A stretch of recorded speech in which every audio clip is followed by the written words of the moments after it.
Ooh, that looks tasty. Support for Boards and Brews comes from Sovereignty. Play board games in a 3D environment on any device. Play smarter. Welcome, folks. Today, the Hungry Gamer is back with another episode of Boards and Brews. And for our 11th episode, we're trying something new. We're doing a special designer edition. And today, I'm joined by game designer Jonny Pac. We're going to talk about all things Euro games. But for those of you that know, usually this is just myself and another reviewer just chatting. So we have a one ground rule for today, and that is we are not going to talk about anything that Jonny is related to at all. Point is, we're going to talk about games, not specifically about the stuff that Jonny's done, other than right now. So, the rapid fire questions, Jonny. 1, who the crap are you? 2, how might people know you? From what games have you done? What is your shtick as a game designer? And how and why did you get started designing games professionally? All right, that's a lot of questions at once. That's rapid fire. That's how we do, right? Yeah, I'm all slow and frozen over here. Yeah, I'm a freelance designer developer. I designed Coloma. I co-designed Merchant's Cove with Carl Van Ostrich Villarreal, and Lions of Lydia is a game I designed, just came out, and as the lead developer on Endless Winter. Uh, so yeah, lots of games. Fistful of Meeples, Fair West, and new stuff being listed on BGG as it comes out. So yeah, I stay busy, and I'm working on a bunch of other little side projects that are not quite announced yet. So I probably shouldn't talk too much about them. But we will speculate. Yeah. Everybody down in the comments, I want you to Yeah. speculate as to what kind of game you think Jonny is working on. Anything you think, because he might pick them up, he might do them. And then the last one was, how and why did you get started actually designing games? Um, well, I got into Euro games in the mid 2000s. I was introduced on two sides of my family. Of my dad on the one side and my half brother on the other side, who both got into Euro games from their various connections and would kind of shove them in front of me. And so I was introduced to Catan and was not really blown away with it. It was okay and I had fun with it, but it was Carcassone that got me all hooked. And so from there, I got all excited and started buying some of my own games. And eventually, it led to trying to make my own games. After a little bit, I ran into some game designers. I saw them making games, and they were not necessarily good right out the gates, like art and music and some other things where the artist kind of just reveals this crystalline, perfect thing that they've been working on. I realize that games just get tested and beat up on and changed and modified, and a lot of people have input on them. And I saw a little bit of the process, and so I thought that was pretty fascinating, and it made it a little less intimidating to try to put some stuff together and know that it's not going to be perfect at first. It's going to be broken, and maybe it'll end up something. So I started with that, and then I got my first prototype signed, and then I had kind of a nightmare story where that everything you don't want to have happen to a game happened to that game and me. So it just took bouncing off the bottom of the rocks there for about 5 years until I was able to get my bearings again and find myself in a position where I could pitch my work and get some breakthrough stuff. And that was really kind of around 2018, 2019 when several of my games got picked up and they kind of came out all at once, like in concert. And so I think that made a little bit more awareness of me as a designer than just simply releasing one game every couple of years or something like that, trying to build a blog. So that helped. And then, from there, I was able to pick up a lot of development work because that's something else I've been interested in, is trying to work on other people's games and refine them, which was, I think, a natural progression from going to proto spiels, showing people my games, having them work on that, and then afterwards playing their games and talking about their stuff. It's felt very natural to help games along. And so I decided and for anybody who doesn't know, take a swing at that. proto spiel, because I didn't know what a proto spiel was Mm-hmm. until I showed up at one. It's kind of everyone brings their rough draft of their games, the things that they're working on, and everyone just plays everybody's games, and you give feedback afterwards. What do you like? What didn't you like? And I think the most amazing thing about them is the amazing lack of butthurtedness. that comes out of these things. People are giving real feedback sometimes. Oh yeah, yeah, for sure.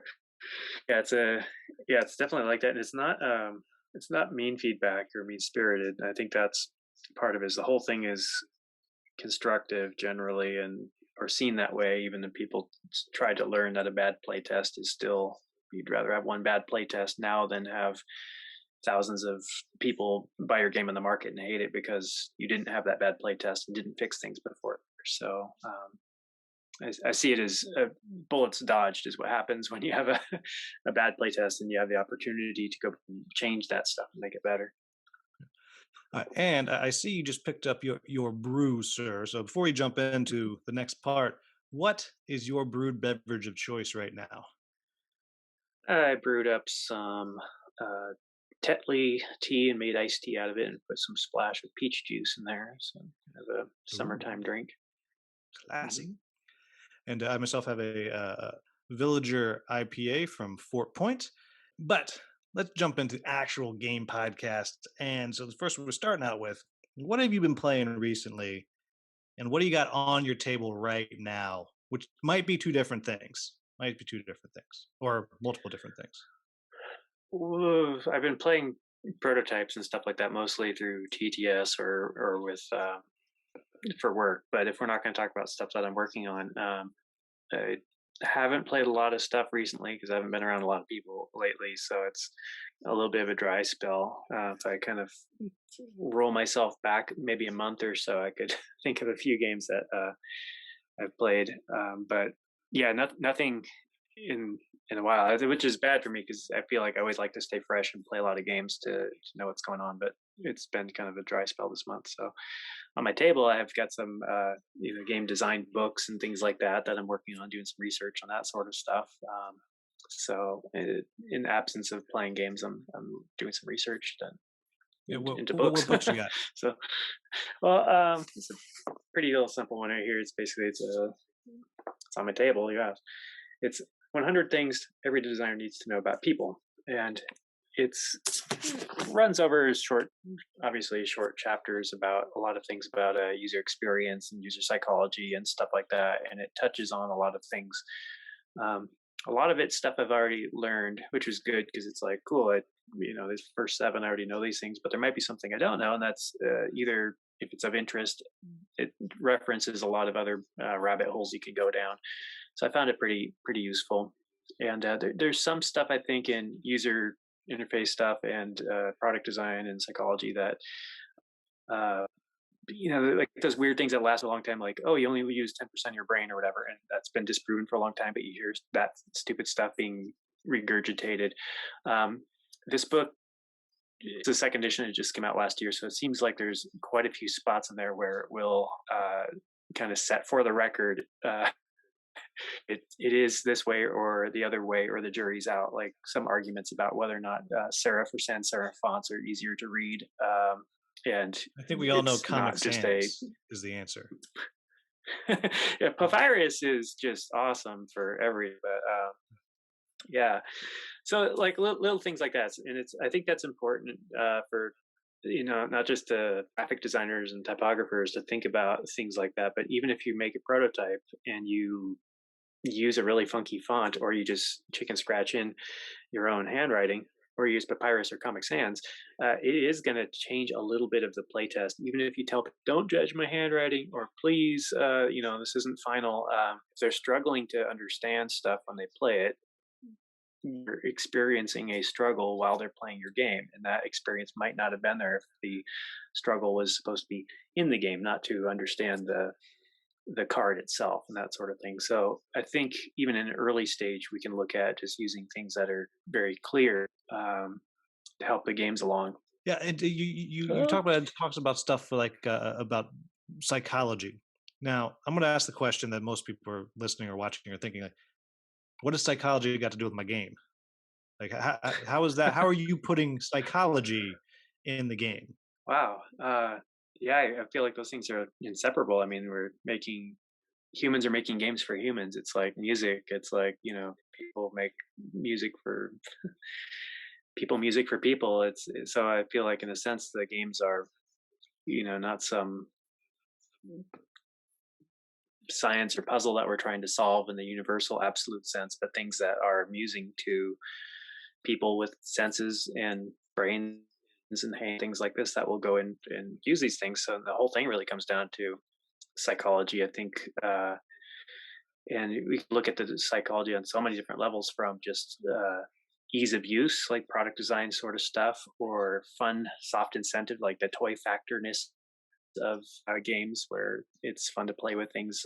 Maybe you're just amusing in general, like marbles, like in a potion or something like that. Or things like Rhino Hero, it's stacking stuff. There's no reason why that's intrinsically a good thing to do, is to stack a bunch of things and put a rhino on top of it. But if you watch any human being play that, it lights up part of their brain, and their social everything comes to life, right? So to me, it's really the finding the fun, the psychology, the player psychology, all that stuff is games are a vehicle for that.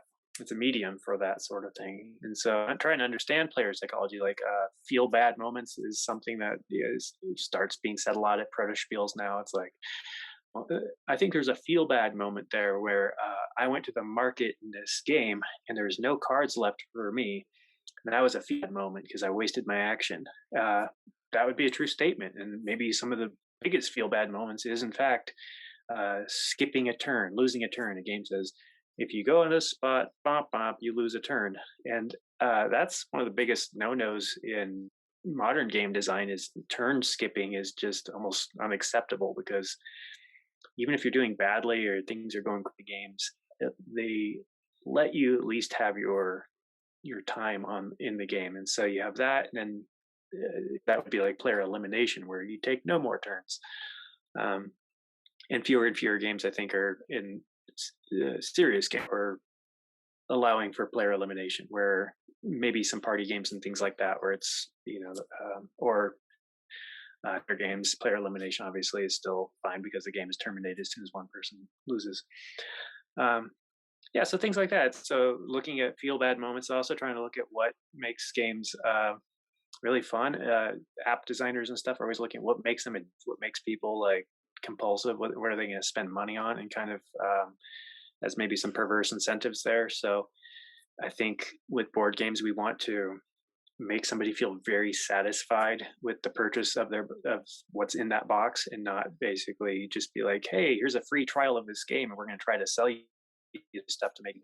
That's not in the sales structure of what we're trying to provide. We're trying to provide a expensive, nice game with expensive parts that should be just good and intact, feel good with your purchase of it, and as you reuse it with replay value, whatever else that you're going to get mileage out of it, that you will feel good about. And that's good. We don't want people to have buyer's remorse. We don't necessarily want them to be addicted to the game if it's not a collectible card or an app or things like that. So even looking at like a marketing perspective, yeah, we want to get some zing and get people to like it, but are we trying to get them addicted to it? Maybe actually not.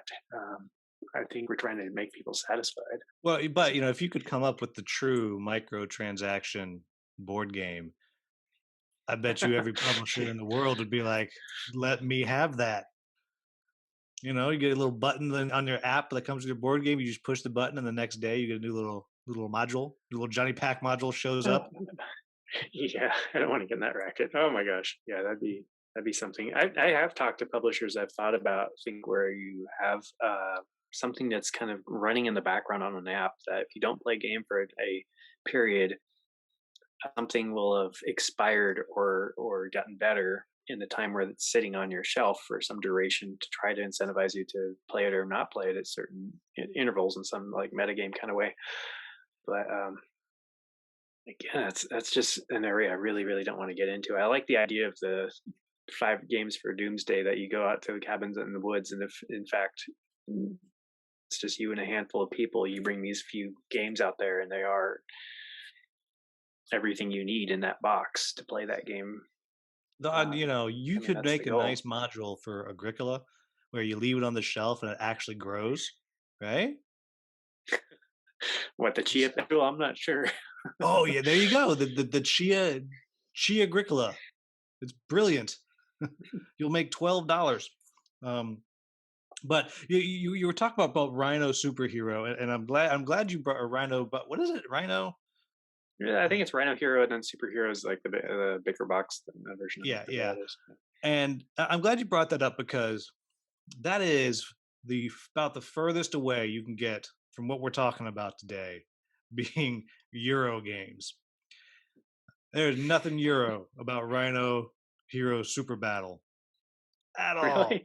all. I mean, it's published from Habbo, which is one of Europe's biggest, publishers. So I mean, Well, see, I'm glad you and said that the too you know, because the snarky person, we say, well, our first real question is, what is a Euro game? They say, well, it's from Europe. Well, you're not from yeah, Europe. right, yeah, You know. Oh, so right, so what? Oh, yeah. I didn't even say what I've been playing lately. I left myself out of Oh here. yeah. Oh my gosh, I'll come What are back you around playing? to Let it. me ask you. Yes. Oh, well. So on my What? table right now, I have a prototype for a game coming up called Soul Soul Raiders. It's a solo or cooperative game, kind of along the lines of a Destinies here that I got behind me. It's a very story-driven game, and it's literally sitting there waiting for me to play the first time. I'm not sure if it's a deck builder for your heroes or you just have a deck that you're cycling through, but it has a little choose your own adventure vibe to it. So it's like, oh, Johnny, you're at the locked door. You want to try to pick the lock or you want to climb the wall? What are you going to do? And then there's two cards sitting there. If you do one, you flip the card and it tells you what it is you're going to try to do. And then if you succeed or, whatever, then there's all these different locations you're moving around. So very story based, it seems. So hoping that's Okay. going to be cool. Yeah. It's very much the rage, that style of storytelling game right now. So I'm hopeful. Yeah. Um, I sensed that stuff was, in I get a little bit, I hear about things that are in the pipeline because when you pitch to companies, they tell you sometimes what they're looking for, even if they reject your game, or you just ask, what are you looking for? What's in your pipeline? What are you trying to build your catalog with? And the last couple of years, I've heard a lot of choose your own adventure story, narrative driven or legacy based stuff. And so I've definitely I'm not going to be surprised when I see a lot of that coming out in the next 2 years because of what I've heard about the pipeline. And it's also one of those things where it's one of the I don't know if that's a mechanic, choose your own adventure, or what it is, but it's something that I'm not into it. Like I didn't even like the Black Mirror Bandersnatch very much. I found it kind of disturbing if you've watched or played that. Where I'm a big well, Black here's the Mirror thing. fan, Did you but the like those idea of books the when you were a bikes. kid? I read one. It was like Transformers or something in the late '80s. Thought it was kind of cool. It was. I think it's amusing, when you discover that here's a branch and it could go to you're kind of compelled to like look what would have happened if I didn't do the thing. Well, the answer Um, is you would have died. Like that's but always the answer in those. maybe, yeah, yeah. I mean, I did play like the board and dice one, the Awakening and all that. What was it?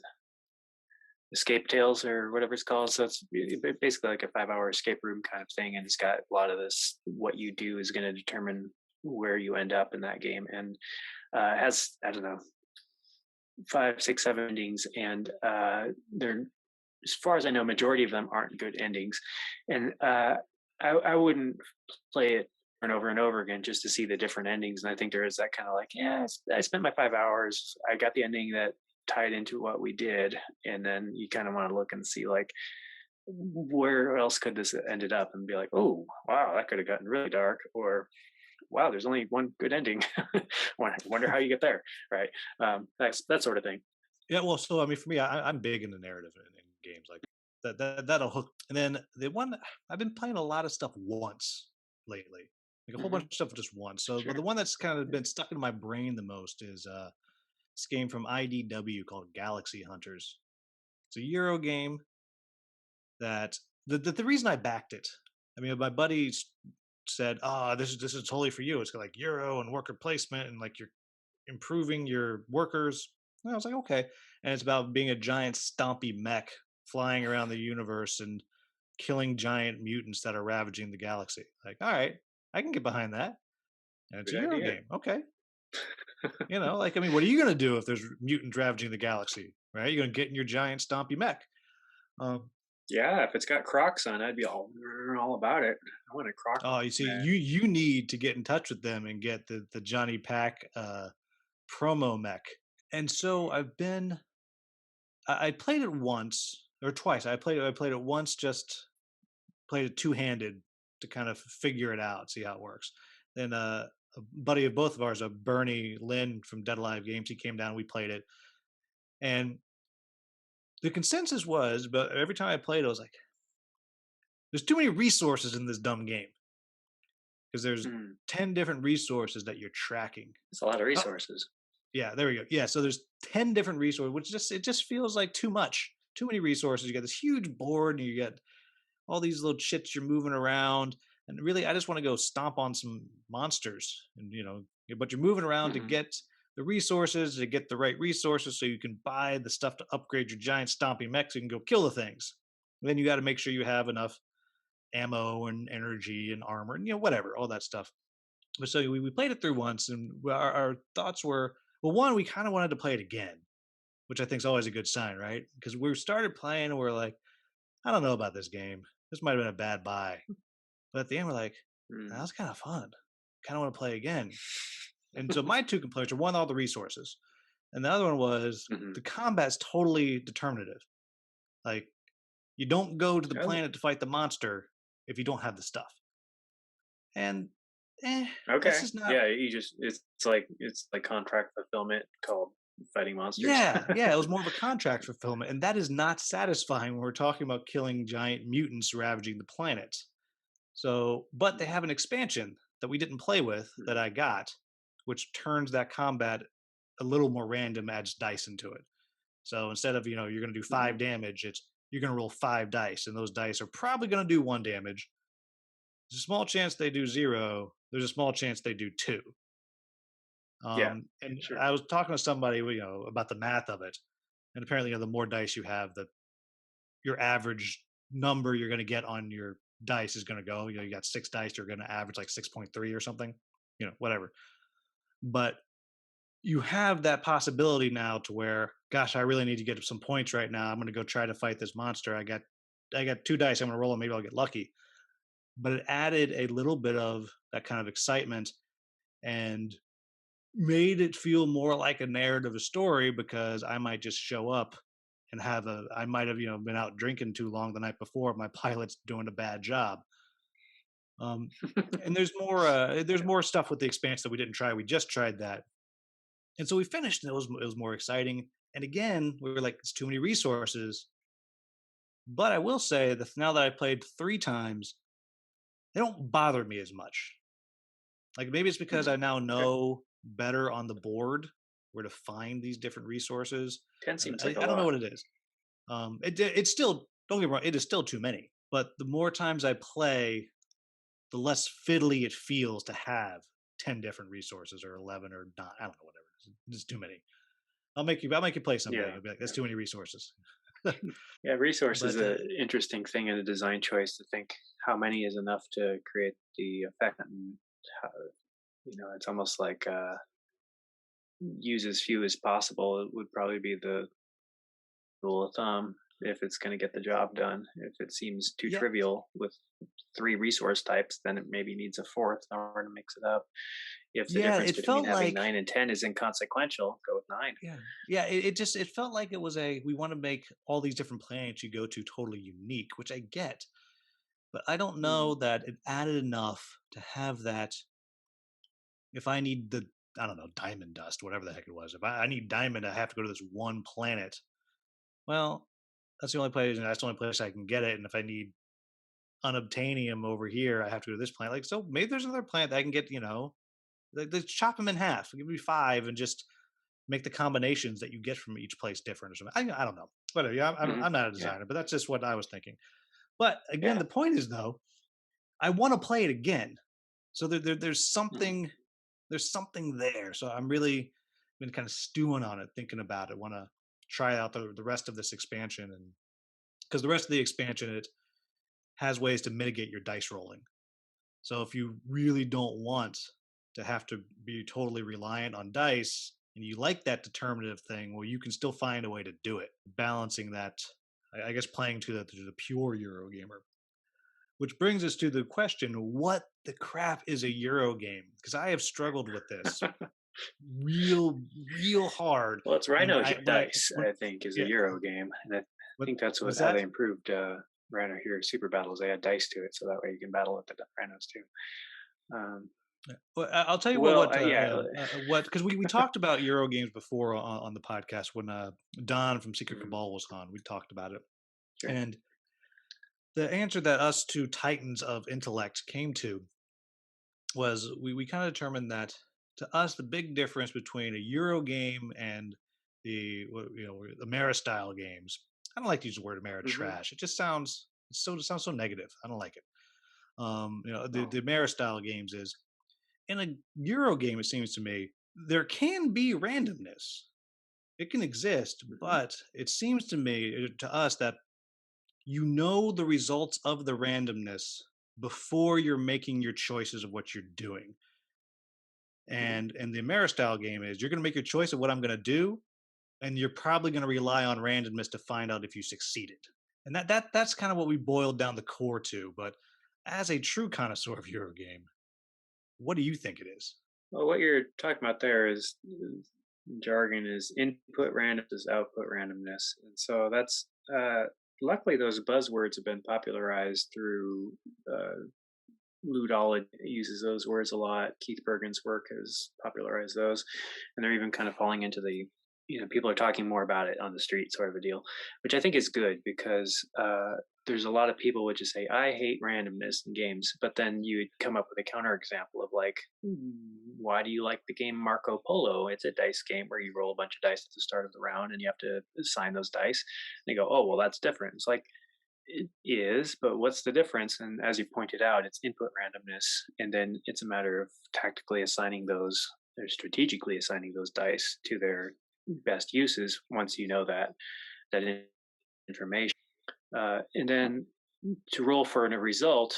And if let's say an extreme case of output randomness is you go do something and you really don't know what's going to happen until you say roll the dice and they tell you what happens, and if there's nothing you can do at that point to modify that result afterwards, that's kind of on the far extreme side of the output randomness. And so it is just what is the result. And some would argue that if you used the result of that to determine your next action, that is actually the input randomness for the next round, but not necessarily if there's a kind of a blinder, like what they call an information horizon. And so a lot of times an information horizon could be somewhere you just can't really know enough to operate on something like let's say in Dominion you can't know what your next hand is actually going to be. Probabilistically, there's some stuff in your deck, kind of what's in your discard pile and what you're probably going to draw. But unless the last five cards and you know exactly what's in there because of the card counting, you have to work with what you're going to get. And that would be that little information horizon popping up. And so that's going to be really closely correlated with where this information horizon is the randomness. So if the information horizon is here, and then the result of the random element uh, comes very, very close to that abyss where you can't see beyond it and you have to act and step off to the next chapter, it's going to be perceived that way much more. Whereas if the random element is very front loaded, like it's a new round and we all have a fresh hand of cards, well, those are information horizon and the are pretty much simultaneous at that point where you're working with your new hand, the random part, along with the fact it is a fresh round and we will play out the remainder of this round. Intermittent stuff might be something like during this round, every time I play a card, I draw a card. So intermittently, you're getting one little piece of input randomness, which will determine what you'll be able to do with your next turn. But the remainder of your card is there. And then the round is still building on that incremental information, which is path dependent information. The same state arrived at its subsequent state through the acts of the thing before it, and it hasn't been, say, rinsed or changed completely. So I think those are factors. I don't know if we can like brand it. Oh, that's a Euro game because it leans on input randomness or output randomness. Because we could get some other examples from both schools of might just be purely abstract and the only piece versus piece sort of thing, almost chess-like in certain ways. And those exist in Euro games, and those exist in American games. So if there's no random element besides what your opponent's going to do, what do we call that sort of, right? It doesn't intrinsically become a Euro game because it sans a random element. So I think the answer, if I may get to an answer, is actually that if we call Euro games a genre, like we would call jazz music, if it's kind of two different questions. If we ask what is jazz right now, we'd be looking at what is the contemporary artist who's recording and touring playing jazz and how that's perceived. And if they are playing Dixieland, they're not really playing 2021 jazz, they're playing 1921 jazz, right? So it would be a throwback style to a particular thing. And if we look at jazz from a historic perspective and all that, we say, what is jazz? You have to do a Ken Burns documentary, and it's still not enough to really explain what it is, because each movement really progressed other movements. Things circle back. Some key players, overlap certain parts of the area. And if we look at the history of games, which anybody's curious, it's a great book. It's kind of dry academic read, but it's called Euro Games. It's by Stuart Woods. And it talks about what started the Euro game trends, which was the 3M bookshelf series stuff that was actually American games, like Sid Sacks's stuff, like Acquire and all that was localized in Germany and Europe. And those things influenced the designers in kind of a post-war Germany that didn't want real conflict in their games. And so they found these other economic tensions to be better than being in your base, blowing up your dudes kind of games. And so it's native with those, and we're building off of those as some of their building blocks. Let's say late 60s, 70s, that stuff's happening. We've got the big war games of the 70s, the Avalon Hill, huge amounts of rules complexity and all that stuff that's going on, that generation.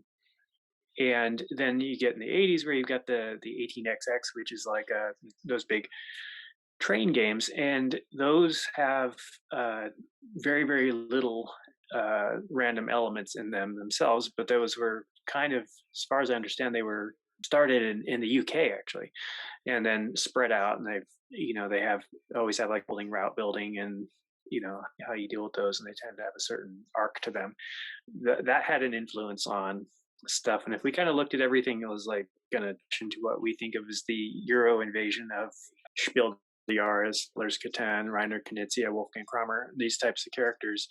We're looking at all those things happening from history and all these different spots that eventually kind of led towards what some of those designs are and why they are the way they are and what they're derived from. And overall, the rules simplicity and elegance of those games, even though we might say a Euro game from 20 years ago might have some athematic and fiddly parts, it didn't have the massive simulation style rule books where you can play 3 hours like the 18XX, 4 hours kind of games. They didn't take a giant table for war simulators with miniatures and line of sight movement and all. They didn't do a lot of things, and a lot of stuff they didn't do defines what they did do.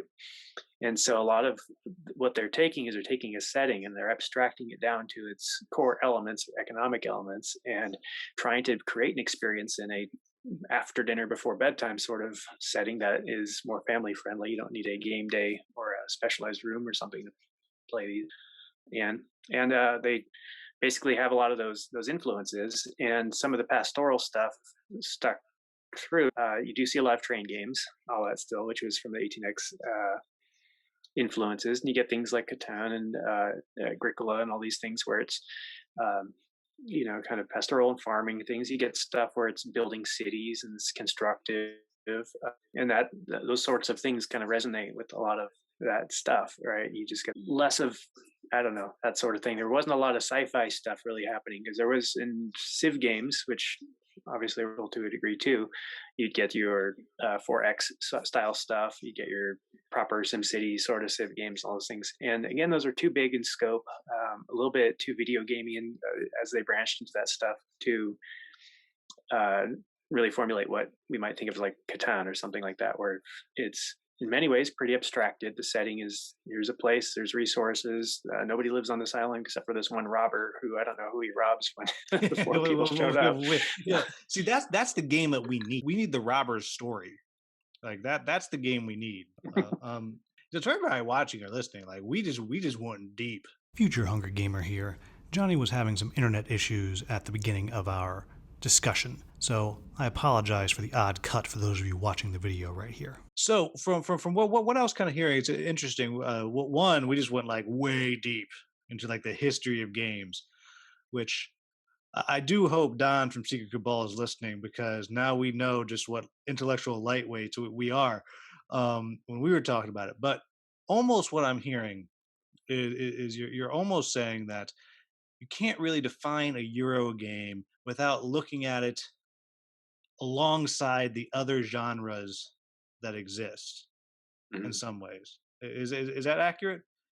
Yeah, it's in context of a kind of temporal thing. You have to look at when it exists in contrast to what. And I guess the usual little straw man thing is like Euro game versus Ameritrash game. It's kind of like, are we talking 2021 Euro game versus a 2021? Is like Ameritrash game. It's like at this point, so many games are hybrid, and so many American designers are making things that are effectively Euro games with that aren't just cube pushing, because manufacturing allows for things that aren't just cubes anymore, because they're being more stuff is being printed in China than actually in Europe with more laser cut wood versus machined wood, which is meaning that for the cost of a cube you could get a custom meeple, and screen printing isn't as expensive. A lot of things have changed, and so some of the pejorative stuff like a cube pushing Euro, there's really not a lot of reason to have cubes being pushed around, and if unless people want to, I mean, terraforming Mars is a cube pusher, and people love it. And some people get metal cubes for that because they feel cool. So it just depends on what strikes somebody with that stuff like that. But yeah, I think it's all in context, and as things move forward. And jazz again, I'll keep bringing back to that, or rock.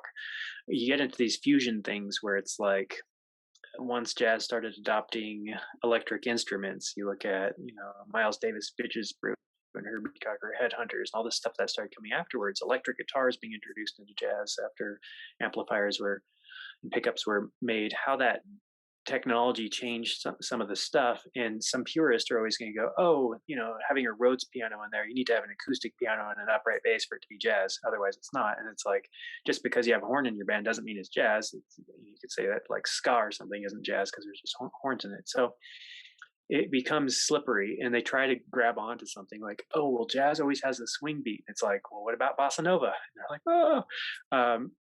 For everything that you say is like the backbone of it, there's going to be something that is it, that doesn't have the thing that you're saying is the backbone of it. There's always going to be a counterexample. So I think that's one way to look at it. And the other half is to look at Euro games and be like, what is a Euro kids game? And then when we get back to Rhino Hero and kind of look at that and go like, actually, Rhino Hero is a kids game from a European publisher that has its notably machined heavy duty wood and card stock components. And we think of a lot of American games we look at as a kid. It's a Pop-O-Matic bubble. It's a lot of plastic. It's a lot of pegs and little miniatures and things. So it's the difference of the cardboard and wood aesthetic is still seen even in family and children's games, more so in the Euro style. So we can say, what's a Euro kids game? What's a Euro party game? And you could find some like that. And even some things like, what is a Euro co-op versus more American style co-op? And is Euro synonymous with the German school of design, or is this now opening up to things that are like all the great games that are coming out of France, and Poland is hot right now. It's like Poland is making so many huge games. So the Euro thing, instead of just being German, was like German games, is now Euro games, right? And then that's really crossing over. Well, and that's one of the things that why I mentioned kind of earlier. I was like, well, you're making Euro games, and we talked before I started recording Mhm. about a couple of games that I like a lot come out of China, Peng Yao, and then not to say it wrong, but Duong, which is the next one I got to play. I mean, those, as far as I'm concerned, are about as Euro of a Euro game you can get. But I mean, that's by Chinese designers about China and their history. And so, Yeah. it's interesting to try to define something that.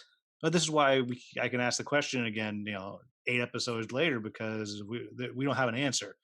Um, but you did mention cube pushing. I'm glad you mentioned that, because Hmm. that is the perfect kind of lead into the next question of, well, what are the, I'm going to say, stereotypical Euro mechanics of a game. I mean, I'll start. I'm going to take cube pushing. By cube pushing, I'm going to narrow it down a little bit to kind of the resource management.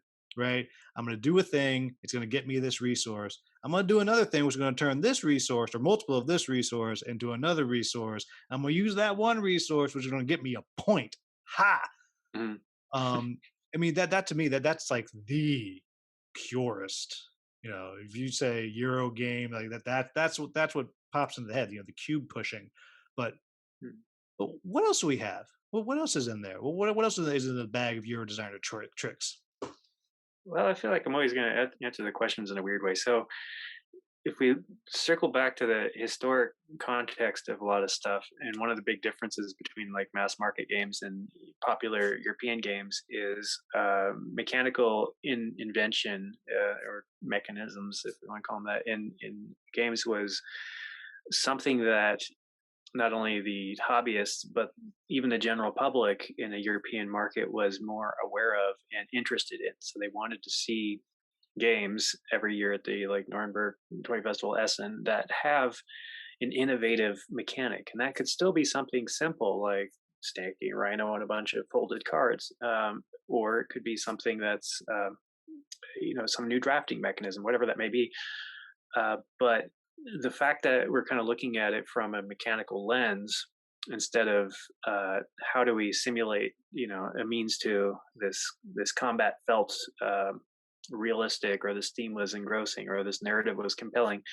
uh, just looking at games through as a player through a mechanical lens is something that I think is from that Euro school altogether. So if we say, uh, so do you like Seven Wonders? And all of a sudden people go, oh yeah, and I love Sushi Go.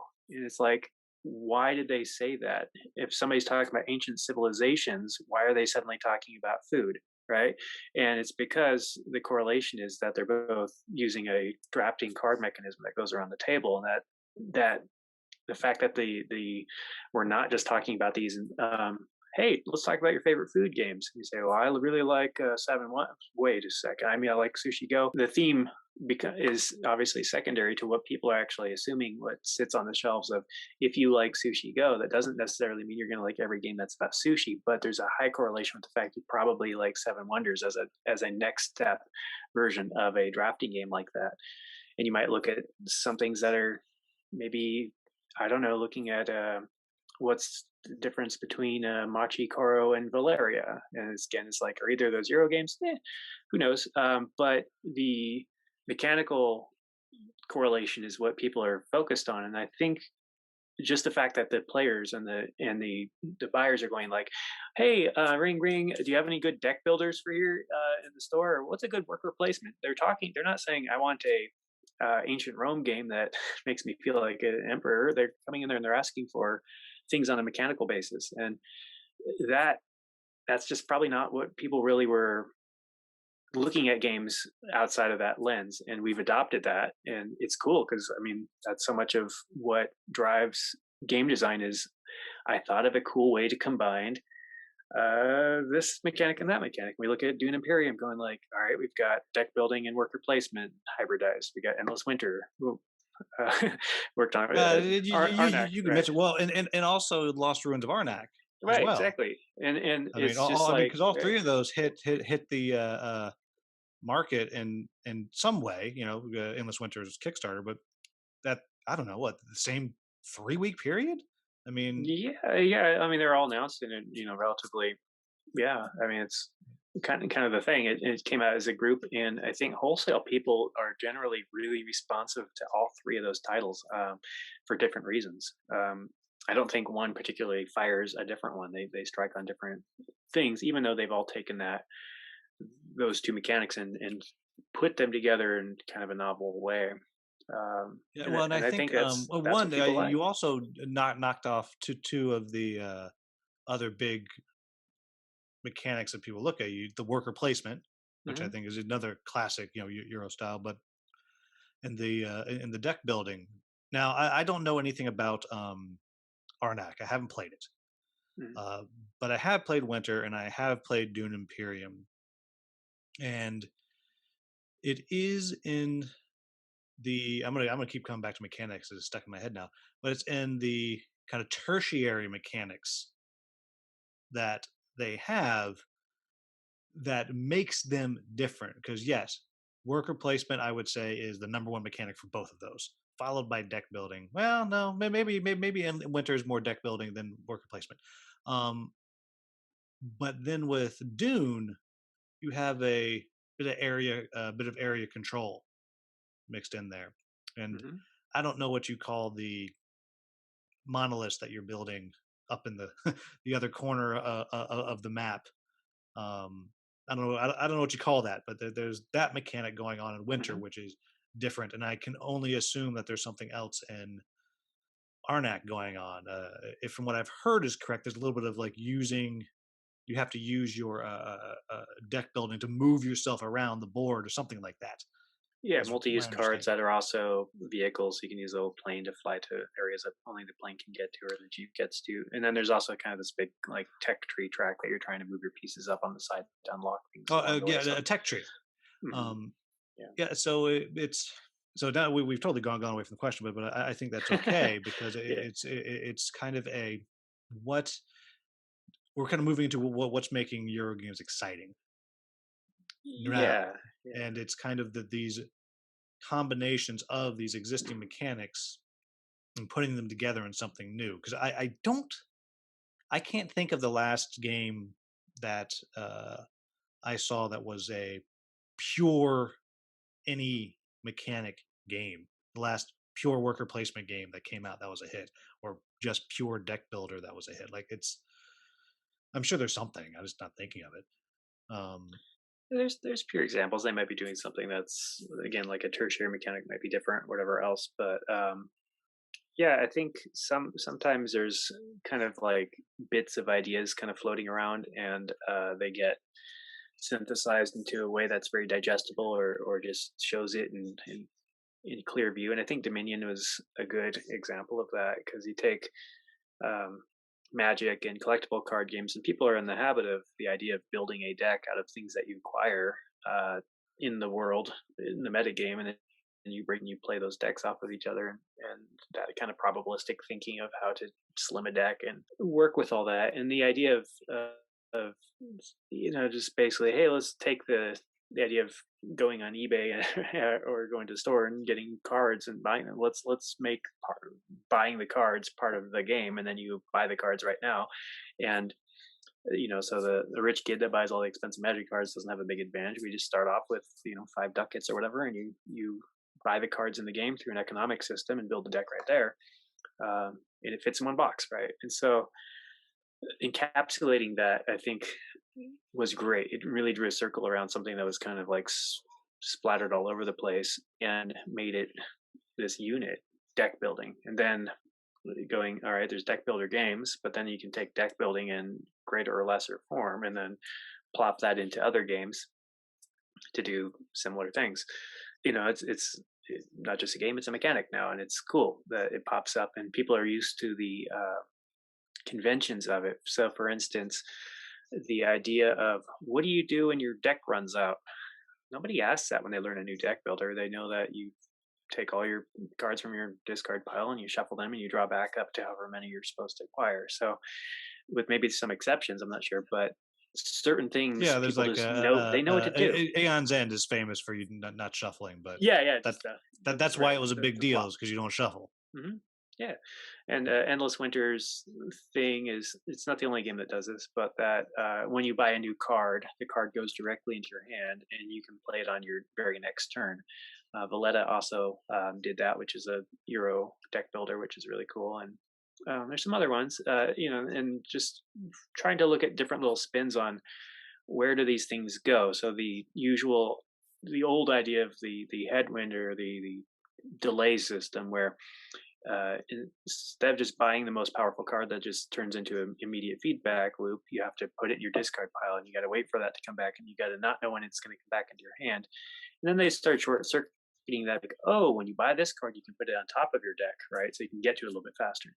And maybe then you've got a draw action, then you can draw it and then it gets into your hand. So you can short circuit to make these things happen. But by default, they kind of had like bought cards going to the discard, and there's a delay between getting them into play with some uncertainty. That's circling back to the other conversation about the information horizon is you don't know when you're going to get that card back after it goes into your discard pile, gets shuffled, it then becomes your draw deck, and then actually becomes activated. So you know probabilistically when it's going to happen, but you can't plan on it like to the hour.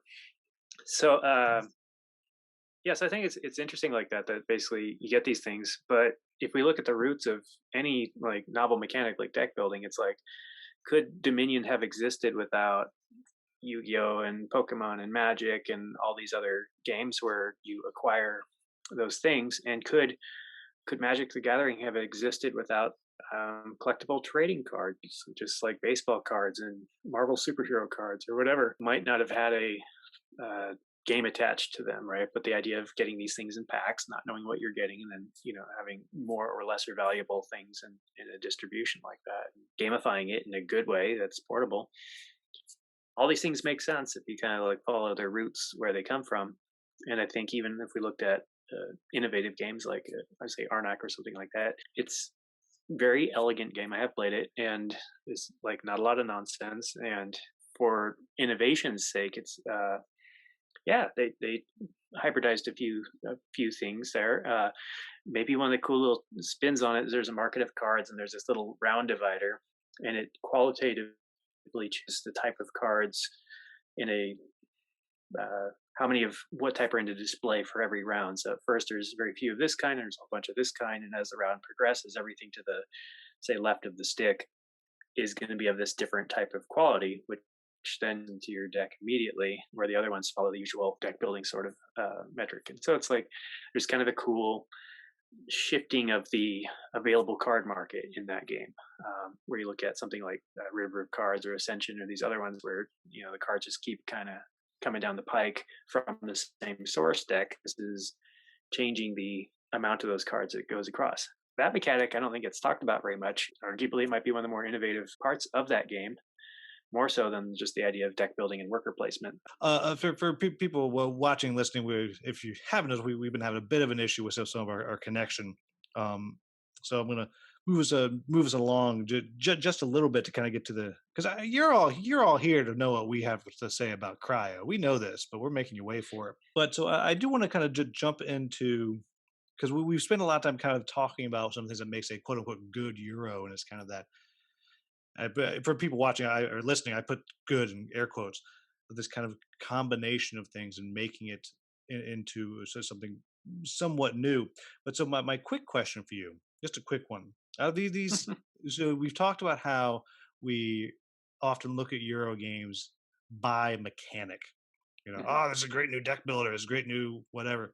So knowing that we do that, which primary mechanic is your favorite when you're going into? Because as I was thinking about this for the future, I think worker placement for me. I find that man, I find that very satisfying. You put your guy out there, or your dude, or your whatever, your monster, whatever, and you just get a whole bunch of junk back, which is now we're into cube pushing, right? But then when I use all that junk to do something and it's going to utterly destroy you or build something for me, I just boy, that is super satisfying to me. So I think that's my number one. And then for my least favorite one, I think is that Dominion style deck build. Mm. Um, Wow. I like deck building, and I've been working on this in my head for a long time because I really like the game Clank. I Yeah, really Clank's fantastic. really like Clank, and I like a lesser known one called Battle for Greyport. And I realize why it is I like those so much is that there's very few cards that you're pulling that's just about buying stuff. Like, Yep. I'm never going to have a hand unless I really try where it's like I got all money and all I'm going to do is buy something because to me that's boring. Yeah. But you Okay. have like Sure. the clank or whatever, where okay, this card I'm not buying anything with it, but I'm gonna move. Or this one is Yeah. let me go fight something, even though really the fighting of the thing is just me buying the reward with a different colored card. Um, I guess so. but but deck building's kind of the back end for me. Worker placement's my top. If I'm gonna Mhm. go into a store and say, show me your worker placements, I don't care about your deck builders. That's for me. How about you? Yeah, it's interesting. I do. I mean, I like mechanics a lot, and I think about them a lot. And like Jeff Engelstein's big book on mechanics is great, and the BGG database has opened up a lot of mechanics from that. But it still has other things in the BGG database of what is a mechanic and what isn't. And they didn't remove things; they added things. So there's a bunch of kind of old school stuff that was just kind of thrown in there that may or may not actually be a mechanic. And then some sticklers will say that a lot of things that are they a mechanic or are they a goal? Like, is set collection a mechanic, or is it a goal that you're trying to achieve? Because whatever else. And so I kind of don't like recipe fulfillment or contract fulfillment very much if it is an ender. And I'm going to have that big asterisk right there. And I'll come back and tell you what I do like in a minute. But I like a lot of mechanics. But my beef with that is if you're doing a bunch of stuff in a game and it's a feedback loop and it's a nonlinear system and all this thing happens where you accumulate all this stuff and then you just turn in this contract and you pay all this stuff and then all you have in exchange is points and then you don't have any more stuff. I don't think that's very compelling, and it can lead to like kind of a rinse repeat sort of a thing. So I prefer it if the things that you are buying do something else for you, like maybe what you're talking about. If I buy cards with money that just get me more money to buy more cards with money, that feels weird.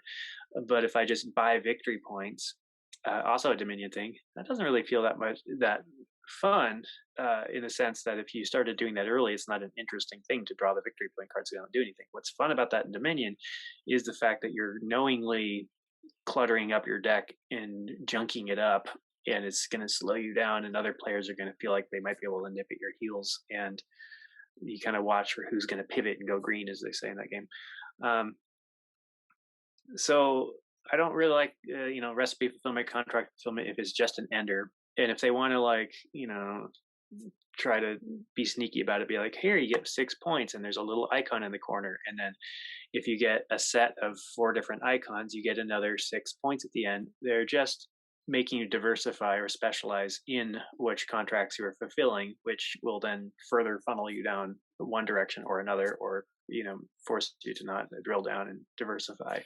So when I, as a developer, if I come across, I see a lot of contract fulfillment games. Like, here's a great front end mechanism. There's a rondel, all this other stuff's going on. I'm like, awesome. What do? You get stuff. Cool. What do you do with it? You fulfill contracts, and that might be beating up a monster, like paying it 5 swords and a shield or something, right? Or it might be appeasing some king or whatever else. It just doesn't resonate right with me. I feel like you should buy something that does something later on. Like, I'm going to take the resources and buy this wall, and I'm going to put this wall up so when the invaders come later, they don't blow up my stuff. That is actually worth the points, right? And so you're doing something like that with the feedback loop instead of just being an ender or just buying money with money. So that'd be something I'll point out, that it's not my least favorite mechanic by any means, but is one as a developer that I encounter and want to change the most. Whereas other stuff, like, here's a game where you literally throw something at somebody and if they get hit, they lose. I mean, that's clearly a worse mechanic. But I don't work on games that have stuff like that because they don't even make it. I just say call somebody else. So in the Euro arena, though, we do see things like a lot of contract fulfillment, recipe fulfillment stuff. I'm gonna circle back to what I do like, though, is speculation, and I think commodity speculation is hyperlinked on BGG as a mechanic. And usually people think of commodity speculation as an actual stock holding game, like an 18xx, where there's actually commodities? Do you hold shares in that and you turn them around and they go up and down based on what people do or what events happen in the game? And that is just too literal of a definition for me. And I think we could take something like speculation in the sense of uh, that sort of uncertainty that can come from, like, if you're playing Carcassone. Let's look at that and go, okay, if I start building this city, it's going to be worth a bunch of points if I can close off every end of it, and I'm going to put my meeple on there, and I'm also going to put a meeple on this cloister over here and hope I could surround that. And I also want this guy on this farm, and I'm running out of meeples, and the deck's getting lower, and I'm not sure if you're going to end, and I'm not sure if you're going to come over and put a farmer on the same farm as me, and you're feeling the risks that you're taking posed against what the other players are going to let you maybe get away with. Even if they see what you're doing, they're also hoping to pull the tile that's going to connect the farms or put the road right next to the end of that castle to make it hard for you to close off. Or you're going, do I need to put a second meeple in my castle so that way if somebody does build in, they're not going to share the points with me, right? And so you're dealing with this layer of uncertainty in a game as simple as, what do you do in Carcassonne? Say, oh, it's a tile placement game. You connect tiles that match on the side, and then you get points if you finish them. And if we just looked at it that way, it's there's so much more going on in that game than that, the player meta and the how mean that game can be in a fun way, and then also just on a soft incentive sort of way, just the fact that you make a big beautiful map and you have the meeples come from that game. There's a lot of reasons to like that game, but what I think could make it infinitely replayable for me is not that, man, I really need some new tiles so the road maybe can go some crazy way like spaghetti. I don't really need that. What I need is to play against people and see what tiles I get, see what they get, and see if you think you can place bets in the sense that you're going to be able to finish your stuff and slow them down in a way that's going to get you more points than the other players. And that sort of speculation is what makes games fun for me. And it's in very, to me, Carcassone's it's a very interactive game, even though rarely can you do something in that game, maybe with a dragon or whatever, where you can actually affect somebody's thing or kick them out of their castle and you take it over. A lot of it's going to be indirect pressures. You're making things harder for them to complete, or you're putting pressure on them in some way. I like that probabilistic, like fuzzy logic sort of thing about what you think might happen. And that could be input randomness. Like we look at another Euro game that is like Quacks of Quedlinburg. It's all about the output randomness. You're going to bust or not, but you're also pushing your luck with that. It's a great push your luck game. But if you bust, you don't just lose a turn, lose everything. You just simply have to choose. You get a choice, an interesting choice of, do I take the points or do I take the stuff and build my bag? And you're speculating on, it's the third round. I think I should get more stuff so that my odds get better for pulling better stuff later. Or if it's the sixth round, you go, I'm only going to put this good token in there and then maybe pull it out one or two more times or no more times by the time the game ends. Should I just bite the bullet and take the points? Right. One So of the things that I like about that kind of Mhm. looking at speculation in that way is, for me, it's the human element in that. And it's that, like you talk about with Carcassonne, like, I know what you're doing.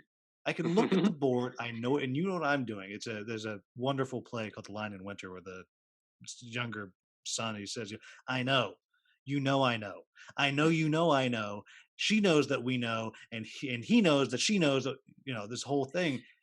And to me, that's kind Yeah. of the fun thing about that. It's, when do I have to speculate on you, and when Yeah. are you going to try to do something? And that to me is where that becomes interesting more than like a stock market style game, because speculating, it's going to go up or down. But if Mhm. I'm playing the game, sure, but I'm also trying to play Johnny, but I can't really play Johnny because Johnny knows that I'm playing him, and so he's going to try to play me playing him, and it becomes this kind of, really, we don't know anything, but we think we do, which to me makes it just so much fun when you're just trying to kind of make that unknowable speculation. To me, is what makes those fun, because there's no way I know when you're going to break, and there's no way you know when I'm going to break, and just try to close my thing off or keep pushing it. Mhm. Yeah, it's a hugely interactive medium like that, and that's all. I mean, we could argue that Quacks isn't very interactive. I mean, there's a little bit of like who's gonna get the bonus die, but the speculation there is you're kind of like trying to push the clock of the game, and you're also looking at the margins with the other players because they're setting the bar, regardless if you're getting rat tails or not. So if you're way ahead of me in points, it might force me to, in a case where do I take the points or do I take the stuff, I might need to actually just take the points to close that gap because I think you're going to try to maintain that margin when you take the choice to take the whatever you're going to take, right? So those indirect pressures, even though somebody could say this multiplayer solitaire, it's like yeah, I guess it's kind of close, but it's not. And I think there's a lot of things. If we reduce games enough and purposely put enough blinders on, we could say that a lot of these Euro games could fall into this multiplayer solitaire efficiency puzzle stuff. Um, but if you play them with a bigger perspective of the table and the setting, what you're doing, there's often subtleties that make the game either more enjoyable or even more strategic, or add tactics or other things to it that create a lot of spice there versus simply taking the most efficient thing you can do in a vacuum. I think we have the answer for you. I think the answer is going to be Carcassone, but we'll see. So the next question is it's another or so the next one is what's the one Euro game that if you needed somebody to understand who you are as a gamer, again, can't be one of your own games. What Euro game would you introduce? I've been thinking real hard on this, and I'm going to go with one that's more of a hybrid. I'm going to go with Dwellings of Eldervale, Okay. which is it's a super hybrid because you got the area control and you got the dice chucking combat. But for me, that's why that's the one I pick because it has that dice chucking combat in there. It has a pretty rich theme that I think they do have done a pretty good job of realizing in there. And again, I always say this: you can pry those sound making bases for those minis out of my cold dead hands. I Yeah. cannot take those from me ever. But it's also worker placement, Yeah. and it has the probably my second favorite popular Euro mechanic, tableau building, Hmm. which I really enjoy. But then it combines them. You build a tableau, and then when you bring these workers back, you're using them again on this tableau that you're building. And so you're creating your own little worker placement board, which there's nothing more satisfying than in that game to me at the end when I'm playing and I'm sitting there like, damn, I don't know where to put my guys because I have so many cool, great choices that I've built for myself back at my back at my player board. So for me, that's the one for me. I don't know that I would say it's my favorite Euro game. It's definitely up there, but that to me, that's the one that's like, okay, if if you know me, you understand why I like this game. How about you? Yeah, I mean that's definitely a good one. It was cool seeing um, Luke and Peter developing it all those years from when I first saw it. It was just I had some extra D&D minis and it was all just construction paper and printed out parts and all that. And then it got to that point where it was like pre-production and they had 3D printed stuff. Yeah, it came a long way, and it's got his signature thing in there, which is that you don't just place the meeples and then eventually everybody takes them back in this boring cleanup phase. He gamified the retraction, right? And then you get the other stuff in. The important part of that thing is the asynchronous ebb and flow of the worker placement spots, where a lot of the old ones was just like the board's empty and then people start filling it up and you have to bid hard for first or second in player order, and then it just compacts until there's dregs, and then I don't know, you have to take everything back and you got to feed your people, and you're like, and then you go and do it again. Uh, the continuous play of this idea of like, I really want to bring my guys back, or I have to bring them back, but I know that's going to open the board up for you, who's still going to stay in a little bit longer, and you can try to get out of phase with players. Again, that's one of those interaction points that And then you can start is to really try to cool. outthink each other. And Yep. I'm not gonna put all my guys out. I'm gonna pull them back now. Right. I put two out, pull them back. What are you gonna do? Yep. Hmm. You know, Exactly. which on the surface it seems like that's a poor play. because you haven't used them all going out and you haven't used them all coming back. Right. And, it seems like that's not efficient. But when you start thinking about what everyone else around the table is doing, maybe it is, because maybe, Johnny, you're pushing the end of the game. And so I need to get something now. Or, maybe I see if you go down, you're gonna come wipe me out, or you're gonna move the monster to, come wipe me out. So I better pull back now. And so it's that kind of indirect interaction is what I'm just calling it. It's not Hmm. we're actually doing anything to each other, but because of what you're doing, it's affecting how I'm playing and doing something that on paper might seem like that's not the most efficient. Yeah. Yeah, exactly. And the fact that, I mean, you nailed something right there, that there's like a fuzzy logic to, is this the most efficient thing, bang for my buck in a vacuum, versus if I look at your workers and I think you're going to stay in as long as you can, and the longer I stay in, the more compacted the board's going to be, and I will have to take worse and worse actions, whatever it may be. Or if I retract now, basically sandbag a little bit, and I know you can't stay in that much longer, you're going to run out of workers. You'll have to back out, and then I'll come to a completely open board, and I'll have first dibs on what's there.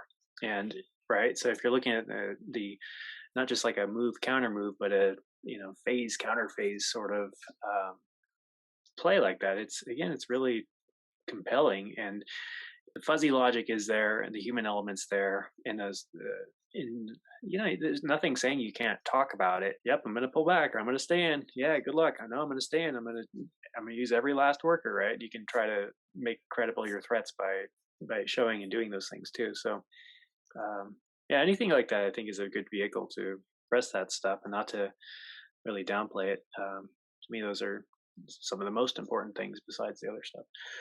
I guess, yeah, I really like Carcassonne. I suppose if, yeah, it would have to be the big box, because I don't want to just, I couldn't live with just the. All 47,000 expansions.